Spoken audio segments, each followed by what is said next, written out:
नमस्कार प्राइम न्यूजमा स्वागत छ। म जीवन खड्का। म संगीता कटवाल। सुरु गरौं अहिलेसम्मका हेडलाइन्सबाट। महिनौसम्म पनि गठबन्धनले टुंग्याउन सकेन तालमेल। छैटौं दल बन्न खोजेको लोसपाको प्रयास विफल। एमालेसँग गठबन्धन गर्न वार्ता समिति गठन।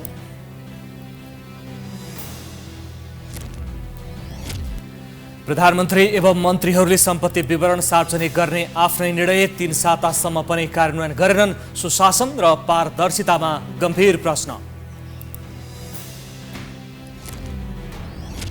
राष्ट्रपति भण्डारी एकपछि अर्को विवादमा। चीनको सुरक्षा सम्बन्धी कार्यक्रम जीएसआईमा सहभागी भएपछि आलोचना। संवैधानिक संस्थाले गलत गरेको टिप्पणी।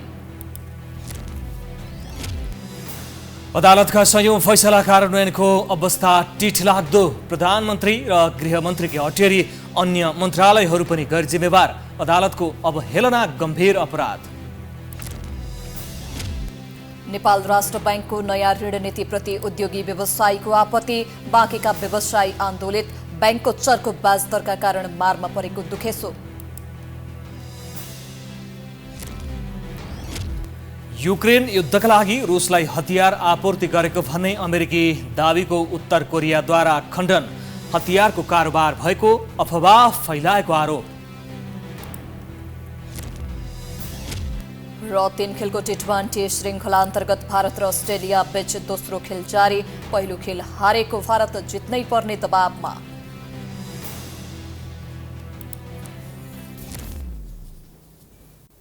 प्राइम न्यूज अब विस्तारमा। सत्ता गठबन्धनको छैठौं दल बन्न निकै कसरत गरेको लोसपाले अन्ततः नेकपा एमालेसँग चुनावी तालमेल गर्ने निष्कर्षमा पुगेको छ। नागरिकता विधेयक विरोधीको आरोप खेपिरहेको एमालेसँग मधेस केन्द्रित दलले चुनावी तालमेल गर्न खोज्नुलाई जति अर्थपूर्ण रूपमा हेरिएको छ त्यति नै चुनौतीपूर्ण पनि देखिएको छ। एक रिपोर्ट।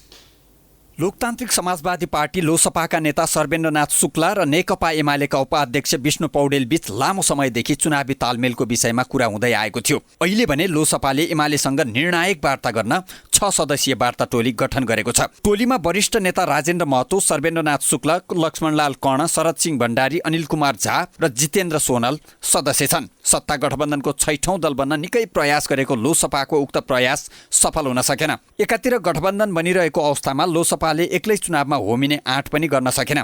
त्यसैले लोसपा एमालेसँग तालमेलको प्रयासमा जुटेको हो। तर यो तालमेल सैद्धान्तिक नभएर चुनावी अङ्कगणितलाई मात्र ध्यानमा राखेर गरिएको लोसपाको दाबी छ। सत्ता गठबन्धनले ल्याएको नागरिकता विधेयकको विपक्षमा प्रष्ट रूपमा उभिएको एमालेको मधेस विरोधी छविले पार्टीलाई नोक्सान हुने चिन्ता लोसपालाई नभएको होइन। तर चुनावी अङ्कगणितको लागि गठबन्धन गर्नै पर्ने बाध्यता रहेको पार्टी नेताहरू बताउँछन्।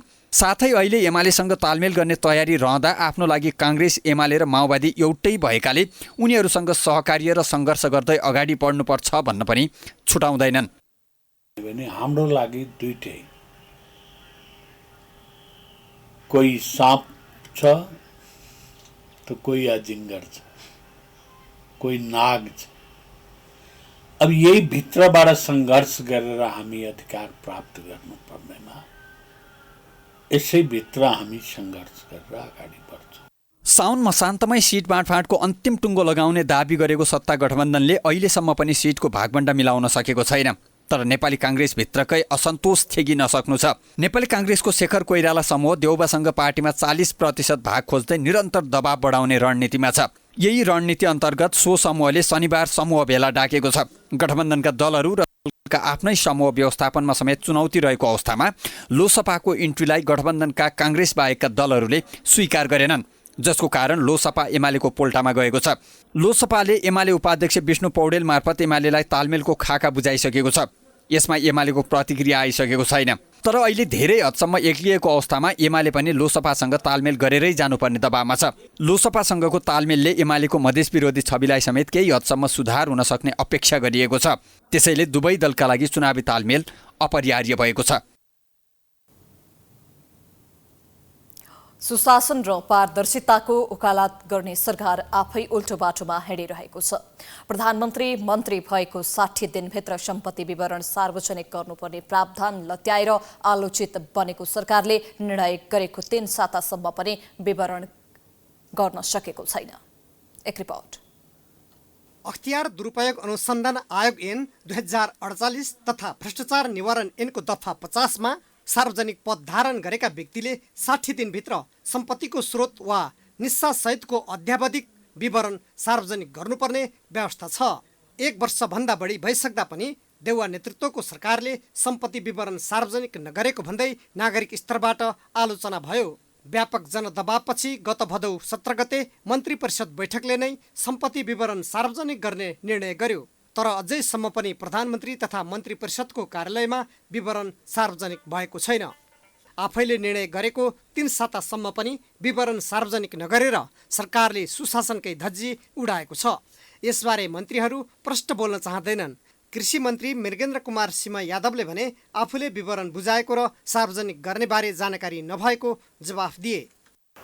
हामीले बुझाइसकेका हौ, समयमै बुझाउँछौँ हामी त। म त संसदमा पनि बुझाइसकेको, संसदले पर्दैन, अहिले मन्त्री हुनुहुन्छ त्यहाँ चाहिँ उता मात्रै गर्नुहोस्, टाइमभित्रै चाहिँ सबै बुझाउने गर्छु म त। दुवै ठाउँमा पठाइदिएका थिएँ, भरेर दिने नै हो, हाम्रै आफ्नै सम्पत्ति न दिने हो। बढ्या छैन, बाबु बाजे पराजेको जति थियो त्यसमा दिनादिन घट्दै गइरहेछ।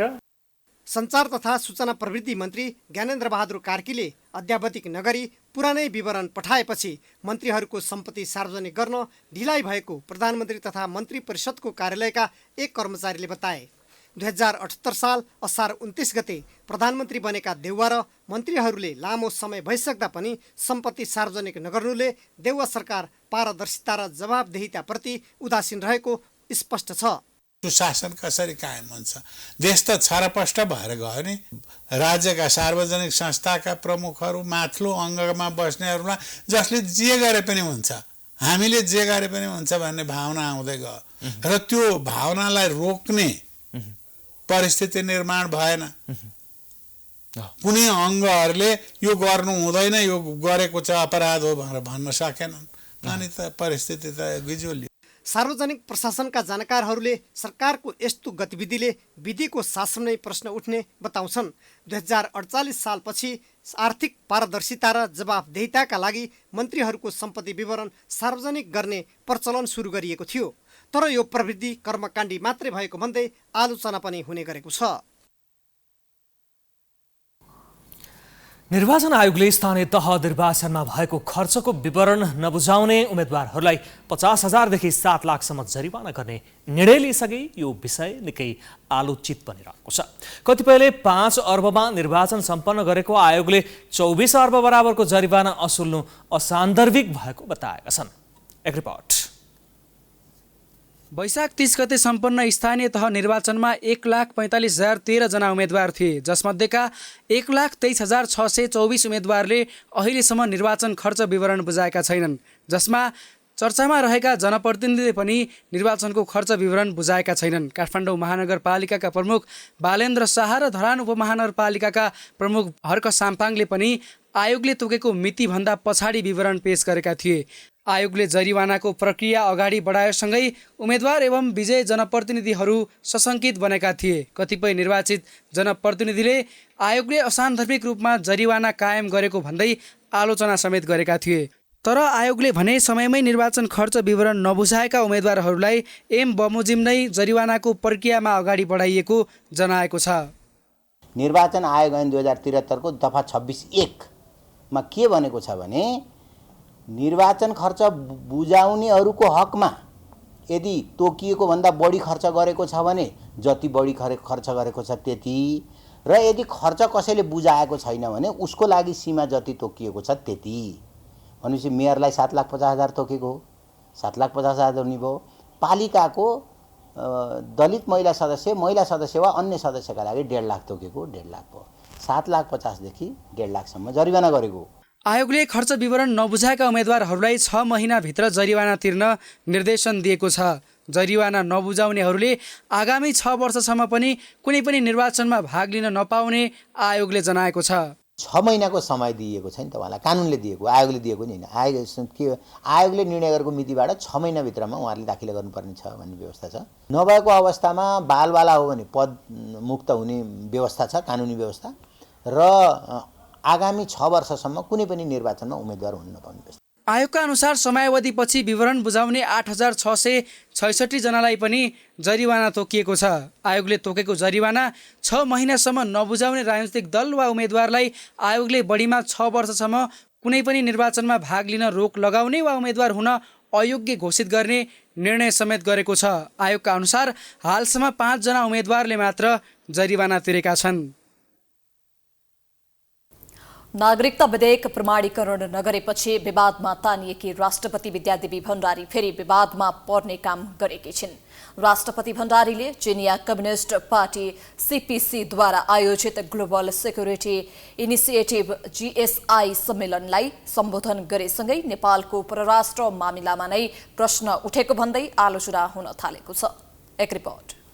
पनि सुरक्षा गठबन्धनमा संलग्न नहुने नेपालको परराष्ट्र नीति विपरीत राष्ट्रपतिले जीएसआई सम्मेलनलाई सम्बोधन गरेसँगै विभिन्न टीका टिप्पणी हुन थालेको छ। सन् 2022 को अप्रिलमा आयोजित बोआओ फोरम फर एसियाको वार्षिक कार्यक्रममा सम्बोधन गर्दै चिनिया राष्ट्रपति शीले जीएसआईलाई अघि सारेका थिए। राष्ट्रपति शीले अमेरिकाले अघि सारेको इन्डो पेसिफिक रणनीति आइपीएस र अमेरिका, जापान, अस्ट्रेलिया र भारतको क्वाडको औचित्यमाथि प्रश्न गर्दै चीनको नेतृत्वमा जीएसआईलाई प्रस्ताव गरेका हुन्, जुन सुरक्षा रणनीतिसँग प्रत्यक्ष जोडिएको छ। तर सरकारसँग पछिल्लो समय दूरी बढाइरहेको राष्ट्रपति विद्यादेवी भण्डारीले यस्तो संवेदनशील विषयमा सरकार र सरकारको नीतिलाई गलत साबित गर्न खोजिएको भन्दै आलोचना हुन थालेको छ। राष्ट्रपति भण्डारीले नेपालको परराष्ट्र नीति विपरीत जीएसआई सम्मेलनमा सम्बोधन गर्नुलाई कूटनीतिक मामिलाका जानकारले खुलेर विरोध गर्न थालेका छन्। नेपालले अवलम्बन गर्दै आइरहेको असंलग्न परराष्ट्र नीतिको उल्लङ्घन भएको परराष्ट्रविद दिनेश भट्टराईको तर्क छ। जस्तो ग्लोबल सेक्युरिटी इनिसिएटिभ भनेको यसमा सेक्युरिटी कम्पोनेन्ट छ, नामैले पनि बताउँछ, मिलिट्री कम्पोनेन्ट छ। यो बोआओ फोरममा अप्रिलमा चाहिँ चीनका राष्ट्रपतिले चाहिँ सुरु गर्नुभएको प्रस्ताव गर्नुभएको पहल हो। हामीले चाहिँ त्यो एसपीपीबाट अलग हुने निर्णय गरेको पनि यसमा सेक्युरिटी र मिलिट्री कम्पोनेन्ट छ भन्ने लागेर हामीलाई, त्यो छ कि छैन त्यो पनि निरूपण गर्न बाँकी थियो, त्यही पनि हामीले चाहिँ लागेर हामी अलग भएको हो। राष्ट्रपति भण्डारीले सम्बोधन गरेर पठाएको रेकर्डेड भिडियो बुधबार जीएसआई सम्मेलनमा प्रसारण गरिएको थियो। सम्मेलनमा सहभागी हुन राष्ट्रपति भण्डारीलाई प्रस्ताव आएपछि सरकारले उक्त कार्यक्रम चिनिया सुरक्षा गठबन्धनसँग जोडिएकोले नेपालको परराष्ट्र नीति प्रतिकूल हुने भन्दै नजान सुझाव दिएको थियो। यो विषयमा त संसदमा सरकारको प्रष्ट धारणा आउनुपर्ने आवाज समेत उठेको थियो। तर राष्ट्रपति भण्डारीले भने सरकारी अधिकारीहरूको आग्रहको बेवास्ता गर्दै जीएसआई सम्मेलनलाई रेकर्डेड भिडियो मार्फत सम्बोधन गरेकी थिइन्। अन्तर्राष्ट्रिय फोरमहरूमा राष्ट्र प्रमुखले गर्ने सम्बोधनका कार्यक्रमबारे परराष्ट्र मन्त्रालय र राष्ट्रपतिको कार्यालयले औपचारिक रूपमा जानकारी गराउने प्रचलन भए पनि त्यस्तो गरिएन, जसका कारण पनि यो विषय विवादित बनेको छ। उनले नेपालले असंलग्न परराष्ट्र नीतिलाई अवलम्बन गरेको उल्लेख गरेका छिन्। तर सरकारको सुझावलाई अटेर गर्दै अगाडि बढेकी राष्ट्रपति भण्डारीले नागरिकता विधेयकपछि सरकारसँग द्वन्द्वको स्थितिमा रहेको भने प्रश्न हुन्छ। नेकपा माओवादी केन्द्रका अध्यक्ष पुष्पकमल दाहालले संविधान खुलेआम मिच्ने काम पालक र संरक्षकबाट भइरहेको बताएका छन्। शुक्रबार काठमाडौँमा अखिल नेपाल किसान महासङ्घको भेलालाई सम्बोधन गर्दै दाहालले राष्ट्रपति विद्यादेवी भण्डारीका कारण प्रतिगमनको षड्यन्त्र नरोकिएको बताएका हुन्। उनले नागरिकता विधेयक प्रमाणीकरण गर्ने काम संविधानमाथिको प्रहार भएको बताए। सतर्कता गुमाएका कुनै पनि दिनमा प्रतिगमन हुने खतरा रहेको उनको भनाइ छ। हामीले आफ्नो सतर्कता गुमायौँ भने, हामीले हामी भित्रको एकतालाई कमजोर हुन दियौँ भने, चाहे शान्ति प्रक्रियाका बाँकी काम टुङ्ग्याउने सन्दर्भमा हामीले विधेयक अगाडि बढाउने क्रममा त्यसलाई असफल पार्ने कसरत जुन कोणबाट भयो र भइरहेको छ, या नागरिकता विधेयक जन्मसिद्ध नागरिक भएका आमा बाउका छोराछोरीहरूले नागरिकता प्राप्त गर्नुपर्छ भन्ने विधेयकलाई प्रमाणीकरण नगर्ने कसरत भित्र पनि यो संविधान र यो परिवर्तनलाई कहीँ न कहीँ यसमाथि प्रहार गर्ने नियोजित प्रयासहरू भइरहेका छन्। प्रतिगमन रोक्नका लागि फेरि पनि जनता सडकमा समेत जानुपर्ने अवस्था आउन सक्ने दाहालको भनाइ छ। देशको अस्थिरताको कारक प्रचण्ड नै हो भनेर निकै प्रचार भइरहेको भन्दै उनले एकथरी मान्छेहरू प्रचण्ड सिद्धियोस् भनेर रात दिन धूप हालेर बसेको बताए।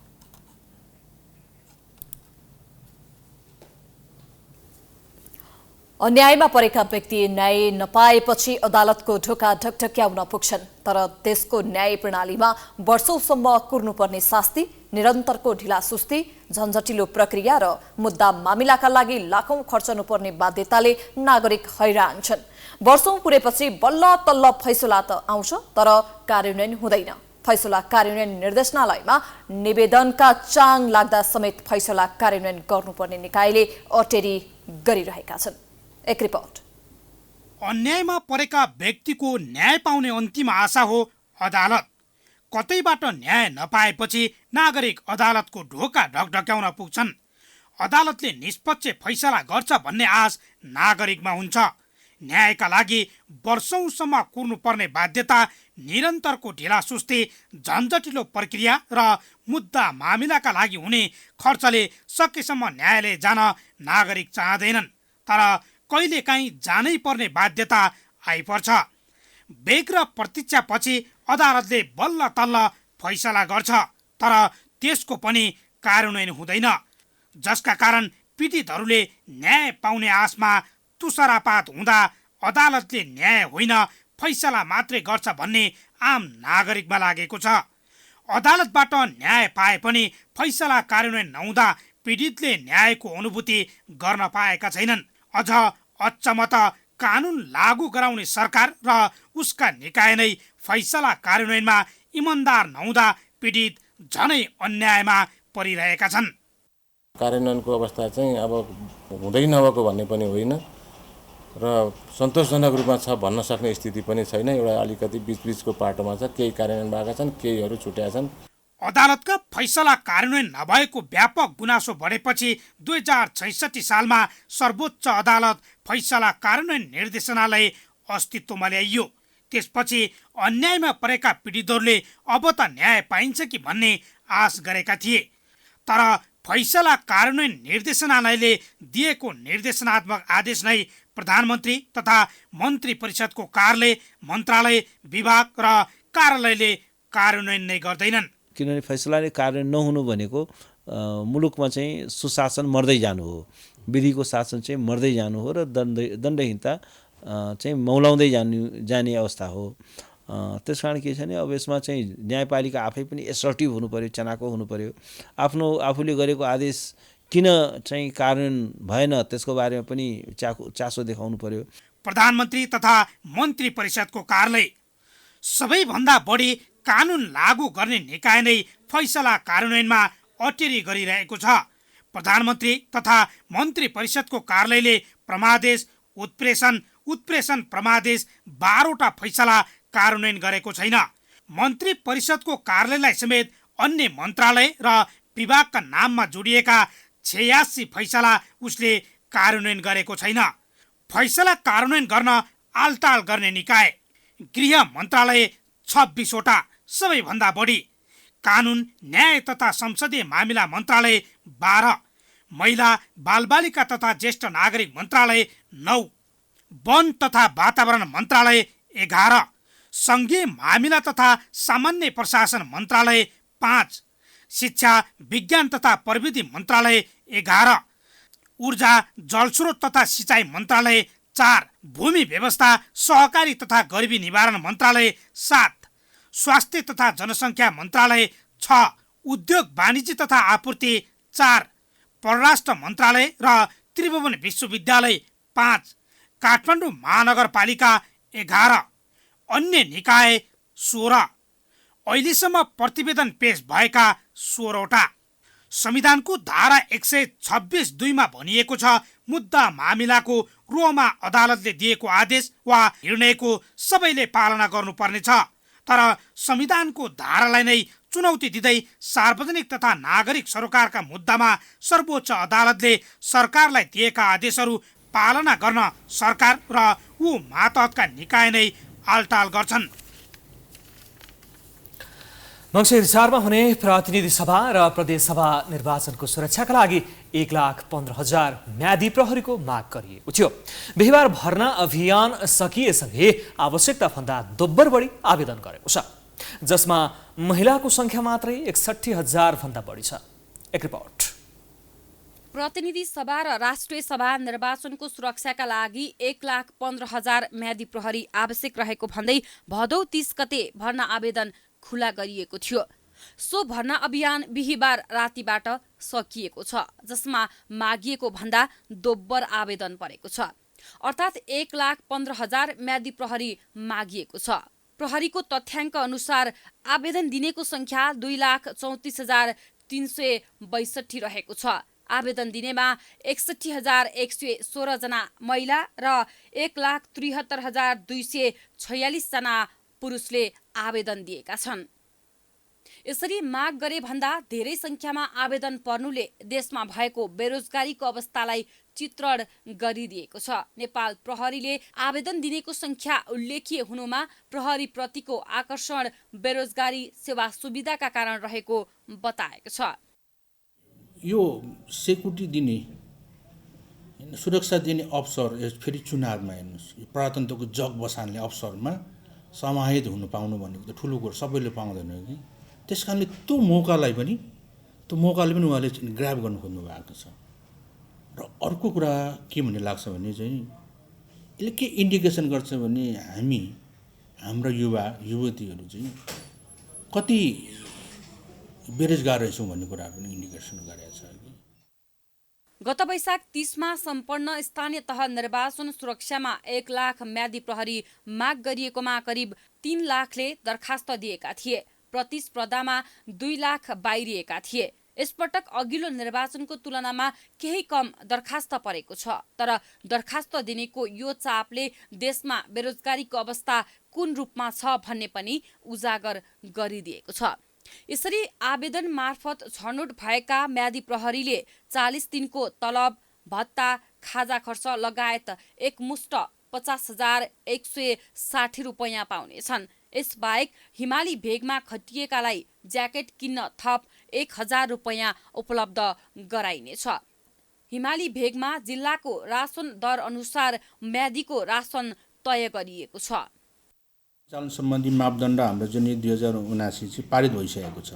त्यसमा के भने चाहिँ त्यसमा सर्टेन क्याटेगोरी राखेको छौँ। जस्तो चाहिँ भर्खरै अस्ति हामी चाहिँ स्थानीय निर्वाचन सम्पन्न गरिसकेका छौँ।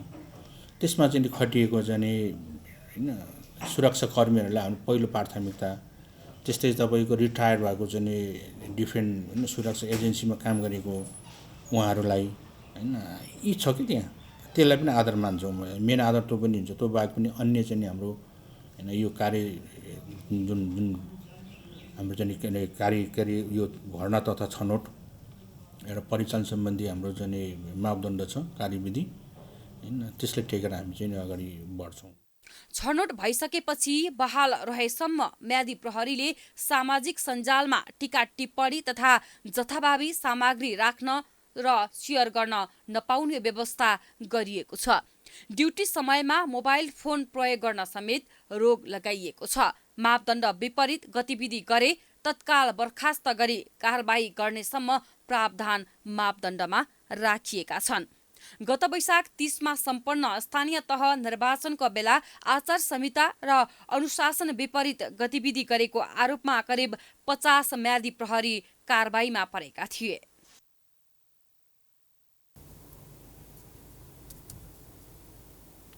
तपाईलाई कुनै सरकारी कामकाजको लागि छुट्टै परिचय पत्र बोक्नुपर्ने बाध्यता छ, जसको कारण हो सरकारी निकायबाट नेपाली नागरिकले प्राप्त गर्ने परिचय पत्रहरूमा एकरूपता नहुनु। यसले नागरिकका दैनिक काम कारबाहीलाई झन जटिल बनाउँदै लगेको छ। तर सरकार भने एकपछि अर्को गर्दै परिचय पत्रको चाङ नागरिकको झुलामा भर्ने अभियानमा छ। एक रिपोर्ट। एक नेपाली नागरिकले जन्मदर्तापछि उसले बिस्तारै अरू परिचय पत्र बनाउँदै जानुपर्छ। उसले जन्मपछि मृत्यु नहुन्जेलसम्म विभिन्न नामका परिचय पत्र बनाउनु पर्ने बाध्यता नै छ। 16 वर्ष उमेर पुगेपछि बनाउने पहिलो परिचय पत्र हुन्छ नागरिकता। नागरिकता बनाएसँगै क्रमशः अन्य परिचय पत्र बन्दै जान्छन्, जसमा मतदाता परिचय पत्र, राष्ट्रिय परिचय पत्र, ज्येष्ठ नागरिक परिचय पत्र, एकल महिला परिचय पत्र, गरिब परिचय पत्र, अपाङ्गता परिचय पत्र, पत्रकार परिचय पत्र, सवारी चालक अनुमति पत्र, प्यान कार्ड आदि इत्यादि बनाउनै पर्ने हुन्छ। यति धेरै परिचय पत्र आवश्यक नै हुन्छ या जबरजस्ती नागरिकलाई भिराइएका कागजात हुन्? यो प्रश्न गम्भीर बनेको छ। के साँच्चीकै एउटा परिचय पत्रमा यी सबै परिचयलाई समेट्न सम्भव हुन्छ या हुँदैन? अब हामीसँग चाहिँ अलिकति यो सिस्टमसँग अनुभव मान्छेले कम भएर चाहिँ त्यसमा ढिलासुस्ती चाहिँ भएको देखिन्छ। तपाईँले भने जस्तै लाइसेन्स बोक्नुपर्ने, मतदाता पत्र बोक्नुपर्ने, नागरिकता बोक्नुपर्ने समस्या छ। यानि कि यद्यपि हाम्रो अहिले परराष्ट्र मन्त्रालय राजधानी विभागले चाहिँ अहिले नेसनल आइडी कार्ड कम्पलसरी गरेको छ होइन, ई पासपोर्टबाट लागि। त्यो चाहिँ एउटा सिस्टमसँग इन्टिग्रेट हुने भएकोले त्यसलाई त्यसरी गर्न कम्पलसरी गरेको छ। तर अब हाम्रो मेन समस्या चाहिँ कहाँ छ भन्दा जुन सिस्टम अपडेट हुनुपर्ने त्यो सिस्टम अपडेट नभएको कारणले चाहिँ हामीले विभिन्न कार्डहरू बोक्नु परेको अवस्था छ। यी परिचय पत्र बनाउन त्यति सजिलो कहाँ छ र? एउटा पर्समा बोकेर हिँड्न पनि साह्रै मुस्किल हुने गुनासो सर्वसाधारणहरू गर्छन्। लाइन बसेर विभिन्न परिचय पत्र बनायो, विभिन्न निकायमा जाँदा फरक फरक परिचय पत्र बोक्नुपर्ने बाध्यता छ। सरकारले बाध्यकारी बनाएपछि नागरिकले धेरै नै झन्झट सहेर भए पनि विभिन्न प्रकारका परिचय पत्र बनाएका छन्। यसरी बाध्य बनाइएका परिचय पत्रले नागरिकलाई दिनुसम्म शास्ति दिएको छ। सर्वसाधारणहरूले यी सबै परिचय पत्रलाई एकै ठाउँमा बनाए सजिलो हुने सुझाव दिन्छन्। नागरिकता पनि, लाइसेन्स पनि, राष्ट्रिय परिचय पत्र पनि र मतदाता परिचय पत्र नि एउटैमा भयो भने त्यो सजिलो हो। त्यो बोकेर हिँड्नलाई नि सजिलो हुन्छ, धेरै ठाउँ पनि नचाहिने। अब एउटा अब चाहिँ सबै कुरो जहाँ हरायो पनि त्यसको फोटोकपी राखेको हुन्छ, त्यो एउटा बनाए सबै बनिन्छ। त्यो धेरै थरीका के अरे कागजात बोकिराख्नु भन्दा हामीले नागरिकता हुन्छ हाम्रो साथमा, त्यो नागरिकता जुन हामीले नागरिकताको उसमा हामीले लाइसेन्सहरू बनाएको हुन्छ अथवा लाइसेन्स भयो नि हुन्छ, हामीलाई नागरिकता भयो नि हुन्छ, त्यति मात्रै भयो हामीलाई पुग्छ। सरकारका फरक फरक निकायले फरक फरक परिचय पत्र बाँड्दा सर्वसाधारणलाई अनावश्यक झन्झट बेहोर्नु परेको छ। अहिले राष्ट्रिय परिचय पत्र बनाउन सरकारले नै दबाब दिएको छ। त्यसमा सबै कुरा स्टोर गरिए पनि त्यहाँ भएका डाटा रिड गर्ने मेसिन नहुँदा अहिलेको अवस्थामा परिचय पत्र अर्को भार जस्तै बनेको छ। पूर्व गृह सचिव उमेश मैनालीले राष्ट्रिय परिचय पत्र उचित भए पनि त्यसलाई रिड गर्ने प्रविधि नल्याएसम्म त्यसको कुनै अर्थ नहुने र नागरिकले सबै कागजात बोकेरै हिँड्नुपर्ने बाध्यता हुने बताउँछन्। लाइसेन्स चेक गरिरहेछ ट्राफिकले, अघि मेरो आइडीको यो चिप्सभित्र छ भने उसो बेसी जाँच्ने चाहियो नि, उसले चाहिएन, त्यो रिड गर्ने चाहियो नि।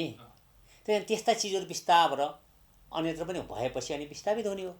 अनि साथ सबै बोक भन्छ होइन, तपाईँ मलाई थाहा छैन यो एउटा नेसनल कहाँ छ तेरो ले लाइसेन्स भन्दैन।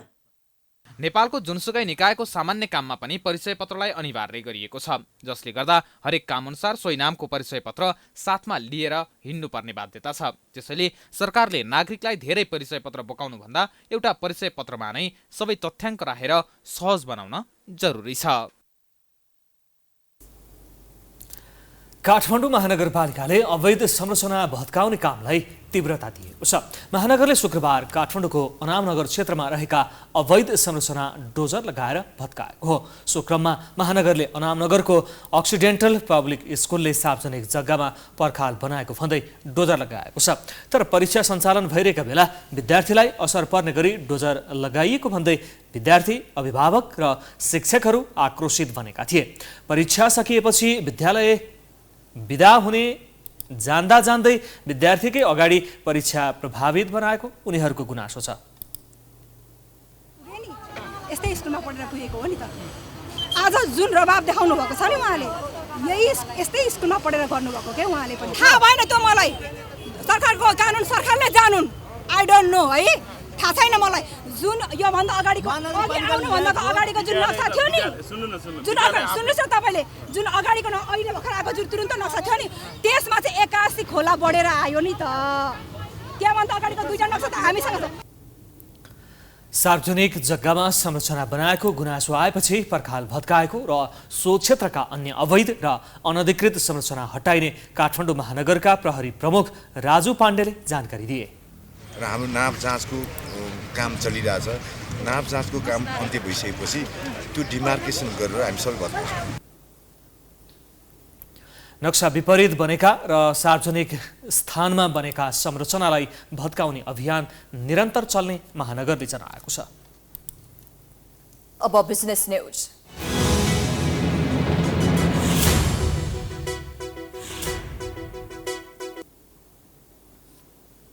नेपाल राष्ट्र बैंकले नयाँ ऋण नीति ल्याएको विरोधमा बाँकेको नेपालगञ्जका व्यवसायी आन्दोलित भएका छन्।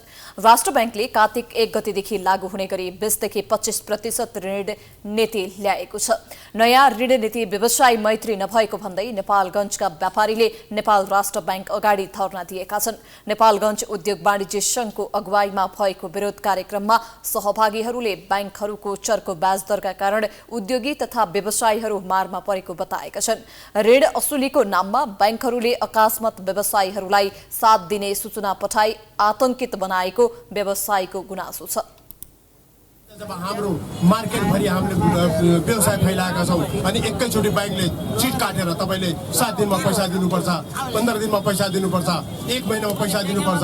म तिनी बैंकहरूलाई च्यालेन्ज दिन चाहन्छु, अब कुनै व्यवसायलाई तपाईँ चिठी काटेर पैसा माग्नुहुन्छ भने तपाईँको बैंकको अगाडि हामी ताला पनि हान्नेछौँ। उद्योग व्यवसायले आज धराशयी भएर मुस्किलले आफ्नो व्यवसाय चलाएको अवस्थामा ब्याज बढाउँदै लगेर उद्योग कलकारखाना बन्द गराउने, व्यापारीहरूलाई विस्थापित गर्ने र निश्चित मुठीभर वर्गभित्र जसले एउटा उद्योग व्यापार समितिभित्र त ब्याङ्क खोलेका छन् उनीहरूलाई चाहिँ पोस्ने नीति राष्ट्रिय बैंकले अख्तियार गरेको छ भन्ने लाग्छ।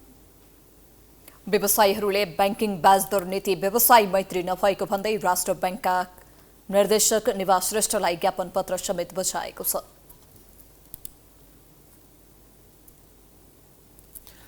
चाडपर्वको बेला खाद्य वस्तुमा हुने मूल्य वृद्धिको प्रभावकारी विकल्प हो सस्तो बजार। खाद्य व्यवस्था तथा व्यापार कम्पनी लिमिटेडले देशभर विभिन्न स्तरमा सस्तो बजार सञ्चालन गर्यो, तर नागरिकले माग गरे अनुसारको खाद्य सामग्री भने लिमिटेडले उपलब्ध गराउन सकेन। राजधानीकै सस्तो बजारमा आवश्यक खाद्य वस्तु उपलब्ध नभएपछि उपभोक्ताहरूले चिन्ता व्यक्त गरेका छन्। एक रिपोर्ट। लिमिटेडले सस्तो मूल्यमा उपभोग्य सामग्री उपलब्ध गराउने भने तापनि उपभोक्ताले सस्तो दर भाउमा सामग्री खरिद गर्न उपभोक्ता सस्तो दरमा सामग्री किन्न पाउने आशमा पुग्दछन्, तर सस्तो बजारमा सामान उपलब्ध नहुँदा निराश भएर फर्कन बाध्य छन्। किन खोजेको सामानहरू त यहाँ खास पाइएन, जस्तो चिनी दसैँ तिहारको मुखमा चिनी चाहिने पर्ने होइन, चिनी भेटाइएन। अब त्यो जुम्ली सिमी छैन, रहरको दाल छैनन् होइन, धेरै जसो अब चाहिने चिजहरू अब यो व्यापारीले लैसके कि अब के हो अब थाहा भएन। सिस्टमले अलिकति 1-2 रुपियाँ पनि बढी भयो भने पनि उनीहरूले चाहिँ नि 15-20 रुपियाँ बढीको बिल बनाइदिने होइन। जस्तो अहिले पनि 2 रुपियाँ छुट हुनुपर्ने छुट अब छुट्टा छैन भने लिए होइन, यो त छुट्टाको व्यवस्था गरेर राख्नु पर्यो यहाँ होइन। नत्र भनेदेखि त अब 2 रुपियाँ 4 रुपियाँ गर्दा त आखिर यहाँ अलिकति 2 रुपियाँ छुट हुन्छ भने आइयो, अब त्यो पनि फेरि पैसा दिँदाखेरि छुट्टा छैन भने नदिएपछि त अब त्यो छुटको के अर्थ भयो र। दैनिकी उपभोग्य सामान नै सस्तो बजारमा नपाएको सर्वसाधारणहरूको गुनासो छ। नाम मात्रको सस्तो बजार सञ्चालन गरेको उनीहरूको गुनासो छ। अलिकति डिफ्रेन्स 10-15 रुपियाँ अब हेरी हुन्छ, कुनैमा चाहिँ इक्वलै छ, कुनैमा चाहिँ नि अब 10-15 रुपियाँ फरक छ। जस्तै तेलमा चिनी चाहिँ नि पाइएको छैन, माग अनुसार चाहिँ पुरा पूर्ति गर्न नसक्ने छ। यसो हेरेको चामल चाहिँ सक्ने चामल चाहिँ छ। अहिले जस्तै अस्ति गहुँ तन्नटियो, अहिले गहुँ छैन। अनि धेरै गुनास के भन्छ, चिनी चाहिने चिनी छैन भन्नुहुन्छ भने चिनी छैन, अब ब्राउन छ। स्थलगत अवस्था बुझ्दा पनि बजारमा पर्याप्त खाद्य वस्तु उपलब्ध छैन। माग अनुसारको सामग्री नभएकै कारण सस्तो बजारमा उपभोक्ता कम पुग्ने गरेका छन्। आम उपभोक्ताको माग अनुसारको खाद्य वस्तु परिपूर्ति गर्न सरकारवाला निकायले विशेष ध्यान दिन जरुरी छ।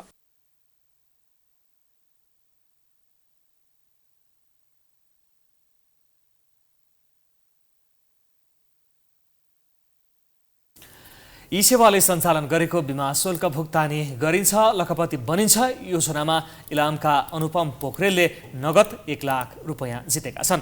उनले नेपाल लाइफ इन्सुरेन्सको बिमा शुल्क ई सेवा मार्फत भुक्तानी गरेका थिए। ई सेवाले बिमितहरूलाई घरमै बसेर बिमा शुल्क भुक्तानी गर्न प्रोत्साहन मिलोस् भन्ने उद्देश्यले 5 जेठदेखि 5 भदौसम्म लखपति योजना सञ्चालन गरेको थियो। पोखरेललाई बिमा गराउने अभिकर्ता रोहित पोखरेल र इन्सुरेन्स शाखा कार्यालय इलामलाई समेत 20-20 हजार रुपियाँ नगद उपलब्ध गराइएको कम्पनीले बताएको छ।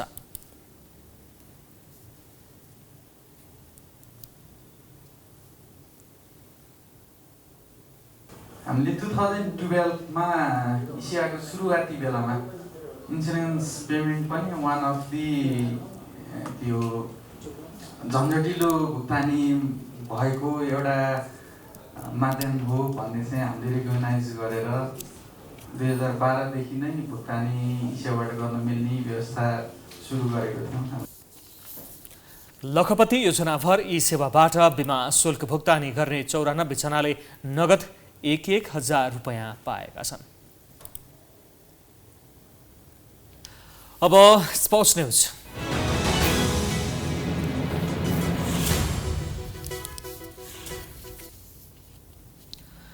तीन खेलको 2020 श्रृङ्खला अन्तर्गत भारतले पाहुना टिम अस्ट्रेलिया विरुद्ध दोस्रो खेल खेल्नुपर्नेमा खेल अहिलेसम्म सुरु हुन सकेको छैन।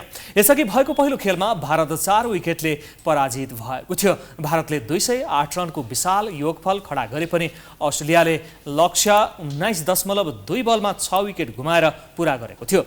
भारतले अस्ट्रेलियासँग 3 2020 खेलेको श्रृङ्खला खेल्ने तय भएको छ। 2020 विश्वकप विजेतासँगको श्रृङ्खला लगत्तै भारतले दक्षिण अफ्रिका विरुद्ध 3 खेलको 2020 श्रृङ्खला खेल्ने तालिका छ।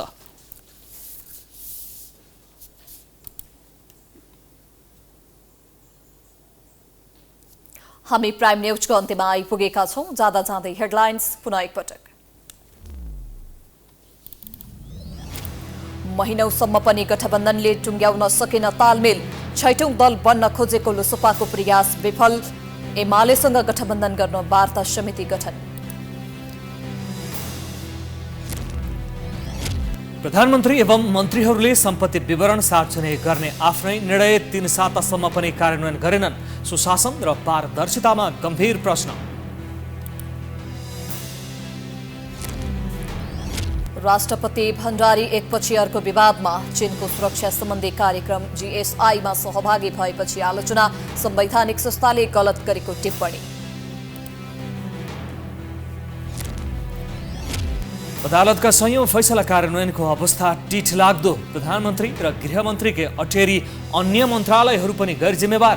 अदालतको अवहेलना गम्भीर अपराध। नेपाल राष्ट्र बैंकको नयाँ ऋण नीतिप्रति उद्योगी व्यवसायीको आपत्ति।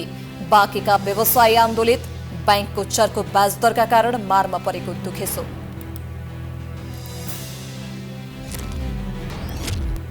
युक्रेन युद्धका लागि रुसलाई हतियार आपूर्ति गरेको भन्ने अमेरिकी दाबीको उत्तर कोरियाद्वारा खण्डन।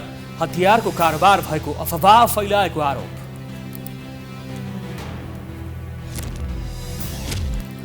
र 3 खेलको 2020 श्रृङ्खला अन्तर्गत भारत र अस्ट्रेलिया बीचको दोस्रो खेल हुन सकेन।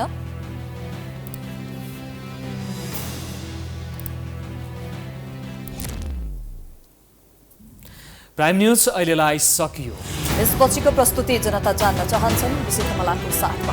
हेर्दै गर्नुहोला प्राइम टाइम्स एचडी। नमस्कार।